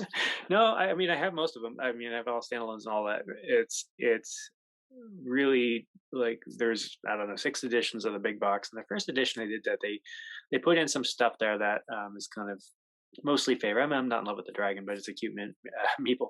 But I think there's a lot of good stuff in there, enough to mix it up and keep it dynamic, and you can kind of push and pull on different parts of the game with all that extra content, and just enough to make it good. I tried to kitchen sink this about 5 years ago, where I took all the expansions at once and play. We got 5 or 6 hours in and got halfway through one of my 2 giant bags of hundreds of tiles and just tapped out. And it was, every time some tile popped up, we had to look through all these different pamphlets. Which promo did that come from? What's the, okay. Oh, fleas. Oh, there's fleas everywhere. Um, it was kind of a mess, but in the right combination, I think that makes a good experience. And then even the module nature of some of the stuff I work on as a developer or guest designer on some of these games kind of makes me look at, if you take a real simple game like Carcassonne, Alhambra, I don't know, Kingdom Builder, some of these other ones that fundamentally do something very, very simple, and there's not a lot of exceptions to the rules, and you can add all these modules in like infinite amounts of them that turn those rules kind of on themselves in a different way. Bring fresh experiences out of it, and people kind of see, you can explain, oh, what does this little thing do? Oh, it's just like the other ones, except for it does this cool little thing, and you go, ooh, neat, I want to play with that. And really, they think about the systems level, they know the game, how it works, all the moving parts, and why that would make that thing more compelling. Like something simple like the inns in Carcassonne, it's like it makes the roads with the inns on them like worth twice as many points, because normally the heuristic is roads aren't worth as much as castles, so you kind of do them as a second, you define areas and you just don't like bank on them as much. But here it's like, oh, this is putting them in par with castles. I can make a really long road and have it be worth a significant amount of points, with the caveat it's not worth any points at the end of the game, where normally roads are immune to the end game being cut in half scoring. So it's the kind of thing where you explain that to somebody right away and they go, oh, cool, yeah, I want to play with that. That'd be fun to have some valuable roads in the game, where roads aren't usually that valuable. And boom, you've got a great little module, and it's made every time you pull one of those tiles a little more exciting. And every subsequent road that you pull is a little bit more exciting, because you pulled that in tile earlier and you're going to try to build off of it and hope somebody doesn't say, oh, I'm going to shut that down and end your road, and whatever that may happen. Right. So, And then you throw um, them out of your house. Yes, All I right, think so Carcassonne does it. And it's got the meeple too. I mean, I just love like the meeple, right? So for anybody who doesn't know, watching or listening, Carcassone is the game that coined the term the meeple. It is my understanding that they existed out there, but that was the first time it was called a meeple. Is that accurate? yeah, they were called followers in the original Carcassonne, and people shorthanded. I think it was that they were calling my people, and it was just kind of a slang. My people, my peeps, meeps, and all of a sudden it was meeple. Since it had this thing, and eventually the publisher adopted the term meeple, and it's just become shorthand for any kind of cookie cutter wooden component out there. But the like you just think of like anybody who's meeple this, meeple that. Most likely it's that particular shape, the little you know what I'm talking about, the little star shaped little Yeah, yeah. dudes. It's It just like almost looks like the Leonardo da Vinci, but round edges. yeah. You know. So yeah, exactly. So that's become the meeple, and the most iconic shape is from the original Carcassonne, more so than um, wooden figures or cubes and things from previous titles. All right, so we're entering into the home stretch, but for the first time ever, I have to Mhm. stop. I have to do a sponsor bump because we have Oh, a sponsor for Boards and Brews, which is the online gaming platform called Sovereignty. Now, Johnny. Now, for anyone who doesn't know Johnny, you know that he is not the biggest fan of tabletop simulators and tabletopias and playing games on that. It's not his favorite. not a favorite. He's good at it because he uses it. It's a tool of his I trade. use It's it. not his favorite. Sovereignty is a new one where it puts you in a 3D environment where you have your own little avatar. It's you, and there's very, very few controls. The idea is it's made for people Mm, who don't like playing those things. They don't want to hit the keyboard to move around. mm. You got a slider that literally leans you over the table. You can zoom in, you can zoom out, you can click on something to look at it. That's it. And it does all the scoring for you. And I've actually really been enjoying it. This was long before they started sponsoring us. I enjoy it. They have not a ton of games on there, but they have games like Sushi Go on there, Isle of Cats, Planet Unknown, and Mouse Cheese Cat Cucumber, which I challenge you to come find a more interesting, intriguing name in the game. Right? Uh, all those things on there. And now, Johnny, I know you don't know about it because we already talked about it, but say something nice about sovereignty from what I just said, because this is a very important sponsor bump. I think that sounds cool. I feel like playing tabletop simulators, like trying to play board games underwater with chopsticks. It's not very fun. So, an alternative where maybe the things feel natural, and even like you mentioned, the leaning in and all that would be really welcome. So I think that's cool, especially if there's more and more games to be able to play it on there, and maybe I don't know if it's available now, but if eventually designers and things can upload prototypes and use it as a playtesting tool. That'd be really cool too. Thank you for entertaining our first ever sponsor bump. Everybody, down in the description of the podcast or the video, you will find a link to Sovereignty where you can download it. It is free just to download. And there's also a link to their Discord where they actually host weekly game nights where they teach you games and all kinds of fun stuff like that. But Fun. here we are. Today we're talking about Cryo, which is a relatively new Euro game that came out from Z-Man. I think it delivered, I don't know, a month, 6 weeks ago, something like that. And from Tom Jolly and Luke Laurie, who are both local designers to Johnny and I out here in California. Luke was one of the designers on, or I guess the designer, name designer on Dwellings of Eldervale. And it is a game in which you are on a colony ship, and somebody, probably Johnny, has sabotaged it.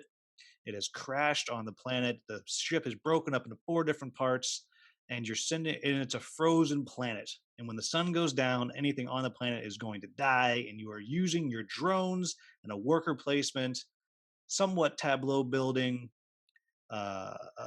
mechanics to get your people underground.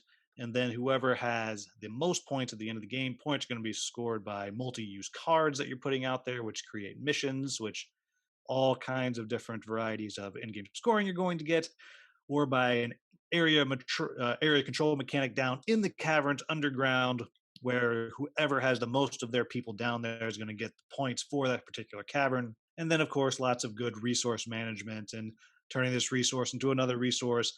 And it does also do the same thing that you have in Dwellings of Eldervale, where you can go out and get things that you can plug into your Tableau. So when you bring your workers back, what my workers are doing when they come back are different than what Johnny's workers are doing when they come Mhm. back because of how I and he have built our little player boards that we have. Now, I've gotten the chance to play it at 2 players, 3 players, and no, excuse me, 2 players, 4 players, and solo. And Johnny actually had the pleasure of playing it back in development, and then has come No, back I to it. didn't actually. I Oh, I not saw development, wasn't it? I missed it. I worked play tested Whistle Mountain and other ones. I just missed that. I saw pictures of it often, like previous to that, so I only knew of it. But this was actually a fresh game for me from Luke's catalog when it finally came out. So it's Oh, oh, my timing I in it didn't. were just about a year off from each other. So I didn't because this is actually I guess one of Luke's older designs. It's a long time Right, coming for this one. right. Yeah, it took a while. Yeah. Yeah, which is interesting that this one came before Dwellings in his brain space, I believe. So it's interesting, even though Cryo's after Dwellings, I can see stuff in Dwellings like, oh, you pulled that from over here in Cryo. But yeah, so what are your thoughts on it? What do you think? I thought it was great. I think the presentation.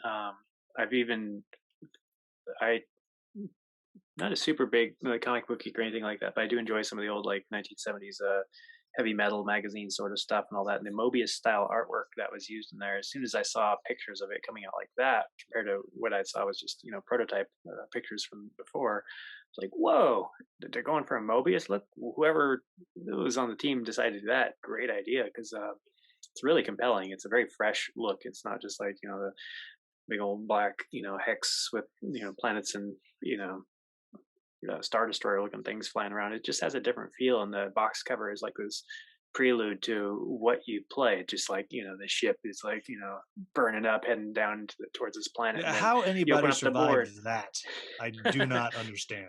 Hey, they're in those little cryopod thingies. It's like being stuck in a refrigerator during a atomic bomb. Of course, I don't know, but Yeah, I've seen movies that'll keep you safe. exactly. I know, right? Just hold the door in from the inside. It's easy. I've done it. No, yeah, but I mean, so you open up the board and here's like chunks of the ship everywhere, and you're just got like half your teammates are frozen in these little barrels all over the spots and junks everywhere, and you're just sending out these little drones with little to go pick up stuff Yeah, for you. And and I'm sure you still get them from Amazon even in the future. yeah, yeah, Yeah, exactly. Yeah, they repurpose Amazon drones to go pick up all the junk on this soon to be frozen planet and try to escape in these caverns. So I think the overall, like, I wouldn't say it's the most crazy thematic game out there or anything, but the little vignette of what you're doing in this setting is pretty interesting. That's just like you've got this one day of any sort of available temperature, and you got to go down where it's warm near the thermal vents and survive the night. And it doesn't really tell what happens after. You don't build a civilization or anything else. I mean, presumably you can sustain or whatever else, but it's just this little you vignette. clearly die on day 2. I mean, that's clearly what happens. Yeah, yeah, and then the vents fire up, and it's like hanging out in the exhaust port. But mechanically, it's very straightforward, very very very clean design. Where it's you're putting out workers, and what's neat about it is there's kind of like you put your worker down, and it's connected to a variety of nodes, and you could pick the different actions that are on these nodes, and a lot of it's picking up a little component. You can either take it for the resource now or plug it into your player board and then generate that resource, or use it as part of an equation in your player board to further take that resource and turn it into a different resource or do something with it. And a nice little tweak in there I noticed too is some actions have these little dots on them, and that's the number of times you can take that action when you place a unit there. And I thought that was a really nice touch to not think, oh, I wanted to turn this thing into this other thing. I'd have to go there 1, 2, 3 times and do that transaction. Or the other problem is if it's just open ended, I'll just do this once per game when I have all of it and trade all of it. Both of those don't work very well sometimes in games. And this was really cool to have like when you go there, you can do this thing up to 3 times, and there's a very clear way to tell that you can do that, which was really welcome. It was really cool. Yeah, I think So I it's a think really there's strong graphic design. It's you yeah, look at the yeah, board and the setup is quick. hmm There's not. I mean, once you've organized it, set is pretty quick. Yeah, it's There's real quick. not a ton of times that you're going back and looking at the books like, what does this do? I don't know. What does No, that do? yeah, Very, very, very clean. super clean. Yeah, and then they also did some nice things. We talk about like accessibility, like trying to use cubes of colors that are good for all sorts of color blindness, and they went the extra mile here for two reasons. It's the accessibility is great, but they're just coolers. Like the pink gems have a frosted finish on them, and so it's like translucent frosted. And then you've got the bio cubes, and they're marbled green and Yeah, like brown, green, swirly, yellowish, green, gold. and Yeah, yeah, and then the metal technology ones are like a swirled marbled, dark silvery, and black sort of a thing. And then you've got a translucent one with glitter in it, which is the wild resource. So it's just like those are awesome because they look like fun little candies or whatever else, but they're also really great for accessibility. And I saw that there's I don't know. You can do both and make your game just fundamentally better for everybody when you pay attention to details like that. And again, whoever worked on the thematic parts with the art direction and then the product design on that was just so cool. And one other little thing is there's one spot where you can put any number of workers. The rest of them are limited, and that one spot you put your workers there, and then other players can go there as well. And it turns out that the little spaceships are like poker chips. They're made perfectly where they stack like on top of each other. So you can have this little stack of things without being like, oh, we need to make this one spot huge just in case six people, serial put their workers on the same spot. They just land on each other, and it's just like, oh, such a great idea. And even when you retract your workers, you can hold them in your hand and go click, click, click, and kind of dispense them up into your hand, and then plop, plop, plop onto their perfect little fittings on your board. So many little things like that were thought of in that game that made sense. There's bigger caverns and smaller caverns. Instead of saying take six from deck A and six from deck B and then put them into deck A or deck B spots. No, it's like this. Use a coaster. This big thing fits where the big thing is. Fill up all the big things, and then the smaller one, fill up all the smaller things with the small ones, and that's it. So even setup is sped up through processes like that make things so much easier to handle. The final chip that you pull that says the end game trigger is like 3 times the size as the rest of the yeah. chip, so it's the big important one. So they use size to emphasize something. So all around, I was really really impressed with the product design and the real simplicity and elegance that the whole thing has. I The think other it's a thing great that I package.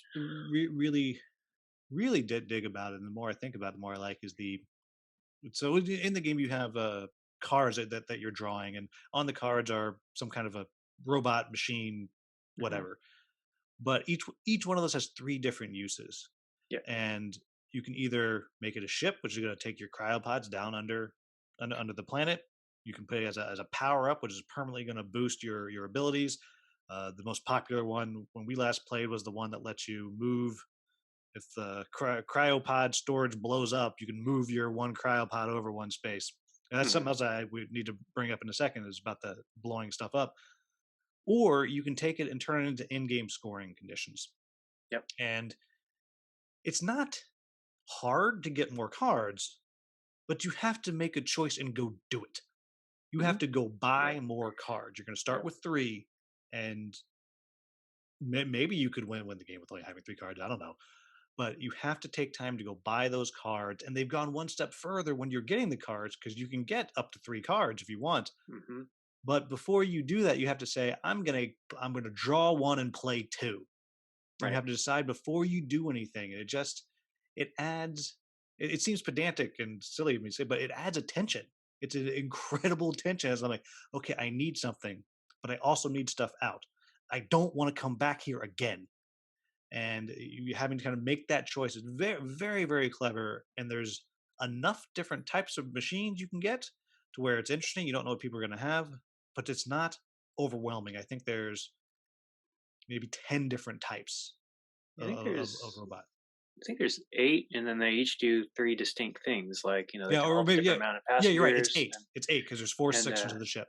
Yeah, yeah, and I think they borrowed a little. I don't know if they were influenced by the Grania or not, but it's kind of a similar idea where with that game, it's like you tuck them in here as a wheelbarrow, you tuck them down there as an ability change, you can tuck them here to do something else. But there's kind of those three, or maybe glory to Rome or something. Um, three different uses for doing that. And then they also folded the idea of what you just mentioned, which is the draw card icon is also play a card icon. So whenever you get that ability, it is either draw or play a card. So you're always kind of limited by that same thing. And Lagrange did the same thing. You see a card icon, it's like, cool, what's that mean? It means I can take a card if I want, or I can play one I've already got. And you need to self manage that thing. There's no just at the end of your turn, draw back to X amount, or cards aren't just given out in that game. You need to go get them. But there's things about them that are reliable. As every card can be used as a vehicle. So if you really need hard pressed to get a vehicle, I think the minimum capacity is like, I don't know, three threes on the. There's one of them that's only two, but it Okay. can go further cheaper. Right, right, Yeah, right. Yeah, so there's like, I think it's 2 to 4 and most yeah. of them are 3, that kind of a deal. So it's you get a sense of, why you might be doing something. Yeah, there's yeah, really really cool. I know some people were saying, "Oh, there's not enough cards for variety," but if you looked at the variety of uses and context in a relatively short game, uh there's a lot of mileage you're going to get out of those cards. And you can also, if your play style isn't really excited about the cards for that reason, there's a lot of other things you can do. You can build your engine right on your board with tokens and things, and just strictly use the cards just as transports, and be like, I don't care. I just need like 3 of them in order to get all my guys there. I'll just plug them all in and Yeah, just one of my play the favorite table. things to do is to take it and build up those spaces, because there's also space on the board where you can put your cryopods out there, Hmm. and when you pull your people back, you're getting extra resources. And there's my favorite card in the whole game is there's one where the special end game mission is called Memorial, which is you're going to leave them out there to freeze, and they're going to be a memorial for the future. But now they're worth points, so you can leave them out there, and all the way to the very end of the game, you're just farming them to have them give you the resources you need to get everybody else down there. And it just very it's very clever, and stuff like that, little touches like that kind of hit on the theme of the game, which kind of starts bringing it together, because usually if you don't have that card, you're going to leave them out there to the last minute, you're going to pull them all back, you're going to sell all the junk off of your board because you don't need it anymore to get it to go down under the cavern. And the only other thing that I didn't mention at the beginning is, as you're playing through, every time someone brings their stuff back, you flip up or you pull a token, which might Hmm. be a resource, or part of the ship blows up, and you get to pick what's gonna be blowing up. I mean, to a point, you can see that it will Hmm. blow up if you take that token. And if a place blows up, you are killing their people. You just take them out of the game. And so there's an element, again, that's the theme, but it makes it kind of a mean Euro game if you choose to play that way. I'll say all the Yeah, people I've played yeah. with, we've actually done very little of that, because we're like, I'd rather go get a resource over here. But it's interesting because you could play that way. In fact, the next I was talking with people that we mentioned earlier, Peter Vaughn and Don Hmm. Gilstrap, another local designers, where we want to play a game where we specifically are going to try it and be as mean as possible and just Hmm. see how that goes. Like, oh no, I can blow something, I'm gonna blow it up. But it's an interesting thing in the game, and I don't know how I feel about that being in there. I don't know that it needs to be in there. I'm not sure about it. What do you think about that bit? I think the caveat is that they load you up with everybody else in these areas, and they blow up in a certain chain reaction. So there's a telegraphing as the token comes out, and you see it's at risk, and you've got a bit of time to react to it, and then you see what's at stake, and that's going to be not all the units in the whole ship area. It's going to be one of the 3 possible pods that blows up, and it's everybody has an equal amount at the start of the game. So if I could just be mean and blow myself up to blow you up, but that's not good. It's not going to win you the game. So you need to get your guys out of there and see the blow up thing there, and then you just know, like, you're a sitting duck at that point. Like, somebody's going to blow me up because they're not there anymore, and there's a blow up token there. So so I actually think it's cool if, again, if it's the result of speculation, and think, is he busy enough and he needs to withdraw into this thing, or he's got his ships and he's still putting them out there, and I got this. Do I want to stop what I'm doing and go pick up that one, or just let it go? That's the real choice. It's not a matter of just letting luck decide if I'm going to win or lose the game, because it will or won't blow up. It's It's also an interesting way to mess up what you're doing. just by the virtue of that coming out there, is that going to throw you off your game? In bits, I mean, yeah. Luckily, you have kind of enough of those. Like playing the old game Lemmings or something like that. There's kind of enough of them to you can lose a significant number of them and still win the game. And I think, not to talk about my own stuff, but like Coloma, you can lose a significant number of cowboys and still win the game. It doesn't mean the guy who's lost the shootout the most, has a full graveyard, is going to lose. And so I think there's things on both sides of that where it's like there's enough telegraphing and foresight and speculation. It's not completely random, and it's reasons why people would do things one way or another, and social pressures. And then finally, even if it does happen, it's not just pure game over for you. Right. And, Um, I will say the only time I have not lost a single cryopod, I did not win the game. mhm. Sure, makes sense. It's almost by my becoming obsessed with not losing any of them, I lost everything. To be dramatic about it, right? Hmm. Lost the whole thing. So I do. It's a very interesting mechanic that's out there. I'll be curious as it gets played more and more, how many people are actively taking it and using it over a resource. But of course, we can't be all sunshine and rainbows here. So talk about some of the stuff that my quibbles, and you can agree or disagree.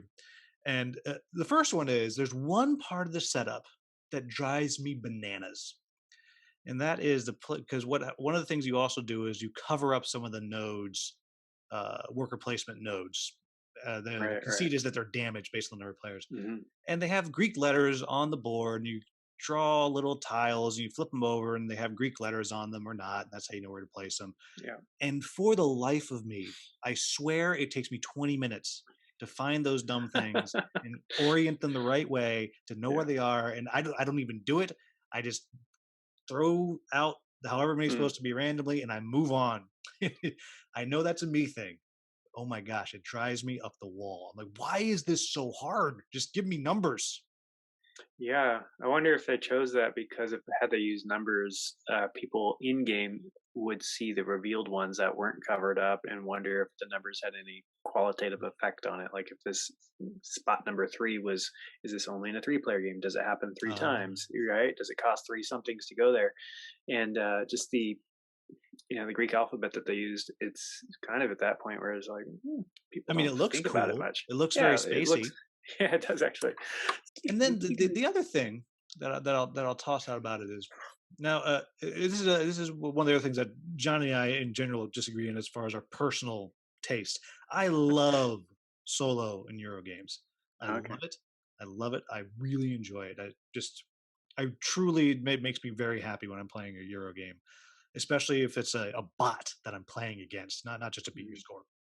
But Yeah. I will say that I don't think this game needs it. I don't think that this is a Euro game that needs a solo mode. I think this is a game that just needs to be played with other people, and it's quick enough. It's not, we're not playing Twilight Imperium out here. It's not playing Feudum.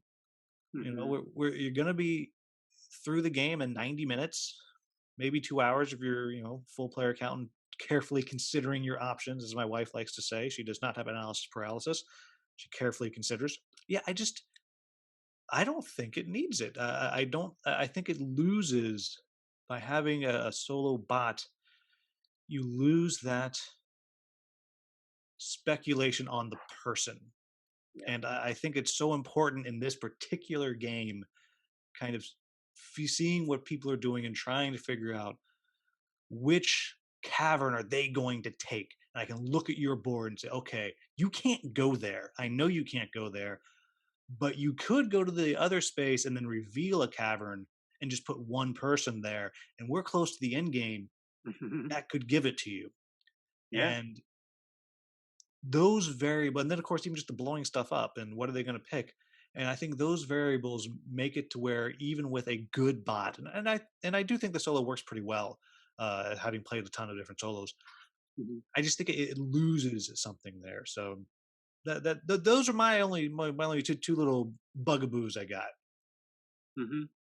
Yeah, I mean, I can get over the setup step. I mean, fast enough. I even actually, given that the setup is still kind of random with that sort of thing, I even felt that if a area gets disproportionately more cover up tokens than another one that maybe experienced players can make up that loss somewhere else. But it- yeah, like I said, if you just throw out, kind of like, I don't care, I'm just going to kind of put some of these out here. For most intents and purposes, that's probably just fine. I did play the solo beta, which I guess is in development at Z-Man Oh right yeah, now. yeah. I do have to say it's not the published solo. Right. We just happen to know Luke, and we're able to Yeah. get a copy, an early copy. And again, for me, it's not a criticism of the solo working or not working. It's I just don't think it needs it. Yeah, I wouldn't say so, and I feel like there's a lot of demand for solo modes, even to the point where games that may or may not need them are getting them. And then it's also into what degree is it just? I feel like you would be doing the game a disservice if it were only played solo, because you would gloss over and miss some of the things, not really even know that they're there. You would have moved all the parts around, stuff would have happened, the bot would have won or you would have won, but you wouldn't be able to come away and talk about some of that table tension that you get with the push and pull of withdrawing and not withdrawing, and the all those dynamics. They just don't feel quite the same. So I'm not sure what they'll do with the final version of it, but I felt like the one I saw did one thing which is questionable. I think in solo design is that it left a lot of decisions to the player to decide for the bot what it would do when all else is equal. And I've seen that in some solo modes before. And generally, that's a very rare case where all else is equal. Just choose one of two things for the bot, and it just takes one, whatever, because it can't decide some preferential system. And going down a flow chart, of 20 different items to finally arrive at the one where it splits that preference might be annoying to make or add pages to the rulebook. I think that's acceptable, but if it ends up being something where most of the time you're making these choices and you can make choices. One of the things is not to make choices against yourself in solo design. Not to say that this one was doing that, but in solo design, you don't really want to have to say, for instance, when it's the bot's turn, it's going to take the resource you want the most. Like that would be making a choice against yourself. Like, oh man, I really want gold, and I know I want gold, and so to be honest with myself, I need to take the gold out of the market because it will always take whatever I want the most because it has telepathy. Just to clarify, Um, that's not what the rules say no, in it's this not at all. instance. Yeah. I'm just talking in hypothetical terms that if you tell a bot to do something that the player wants or doesn't want, it's a weird situation. And the reverse is a little bit true, where it says just make up a choice for the bot. And what you'll actually do is you'll always give it the thing you don't want, which also doesn't feel exactly like what you would do in a real game that's competitive. If William's sitting here going like, uh, I know that we both want this commodity and there's not very much of it. And William takes his turn and I'm like, that's not the biocubes you want. Take the pink gem. And he's like, okay, I already have 4 of it though. It's like, doesn't matter. You like it. And you're like, okay. Like, I mean, to be fair, I do like yeah, pink so, gems. So I mean, you're yeah, onto I mean, something so here. of course those things would have to be, in the case where there's some sort of preference where it would have to have 5 of one, 5 of the other, right? Sort of thing, 50-50. But I think that idea still holds true that a lot of the fun stuff with playing with players like this is you have to get a sense. I know that you know that we want this thing, and when you make that choice, you feel them holding their breath or not when you do that thing. And it's hard to feel that with a bot in some of these games, unless it becomes like a different type of system, like a beating the deck sort of systems where I think I have enough time to go over here before the event card pops out and is going to catch me, and you're just trying to race time or something like that. You can feel those pressures with the bot pretty well. Yeah, the more there's a meta game on top of the game, speculation, indirect player interaction on it, the harder and harder it is to make a good solo bot for it. And Yeah, it well, can one be of the done. you and I actually talked about this when Mhm. we saw each other. I don't know, a month or two ago. A game that I loved from last year, Guildmaster. I would just Mm. wish it had a solo because I love the game so much, but I cannot fathom how it could possibly work as a game with all this Yeah, blind bidding and sure. making choices of okay, well I got this, so I'm going to do this. But you beat me here, but I can still do that. And and I think some games, as much as I wish they all could have a solo mode, I think some games they just don't need it, and I cannot believe I'm saying this, especially because how much I love the Dwellings of Eldervale solo mode. I just don't think Cryo needs a solo mode. I don't think it needs it, and I also am going to say I think this is going to be a game that's going to be great at a con because it's Mhm. quick. Get a couple people out there, throw it out, quick setup. It's not a brain burner. Like it's not killing you as you're thinking about it, and it goes quick. But Yeah, it's real slick. those are all of our thoughts. We went way long, but I always Chop do. it up. Yeah, no, no, that's okay with me. So everybody who is still watching, before I let Johnny go, Johnny, what are your words of gaming wisdom? Words of gaming wisdom. Yeah. All I right. mean, now Well, this could change somebody's life. There's yeah. two people still watching Oh this. gosh. You Oh could wow. change their life. Well, I do love player interaction, and I think there might be something to be said about when you're looking for a game to buy and you're asking all these questions about replay value, replay value. Remember that the biggest variable is who you're playing with, and if that means you get tired of playing with the same person, you need to invite some other people over or bring the game where there's other people. It's who's sitting around the table is going to change your experience of that game, and that might be the same person as they grow and get better, try different things. It might be different people as you introduce different people to the game, or you meet somebody who's better than it than you.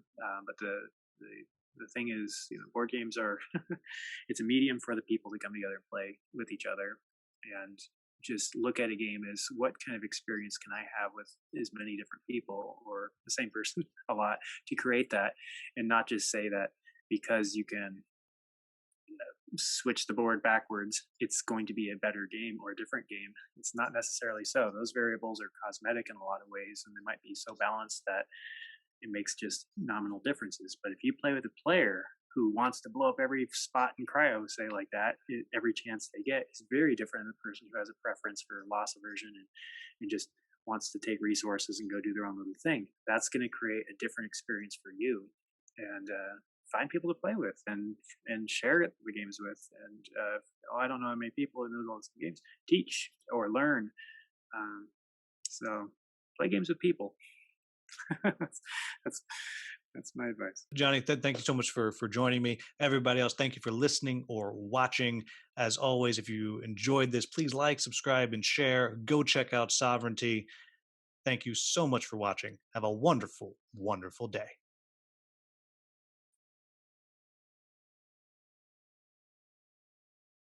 That's Earl. He's around. He likes attention. He's cleaning his junk right now on the floor. Don't worry about Earl over there. He's just licking it up. Oh, we got Earl. Yeah. I'm Oh, saying, he just yeah, gave you the there we eye. go. He's not happy What's up, about what you Earl? just did. Oh, he's happy. He's purring. Aren't you, Earl? Yeah, Good he's a kitty. happy boy.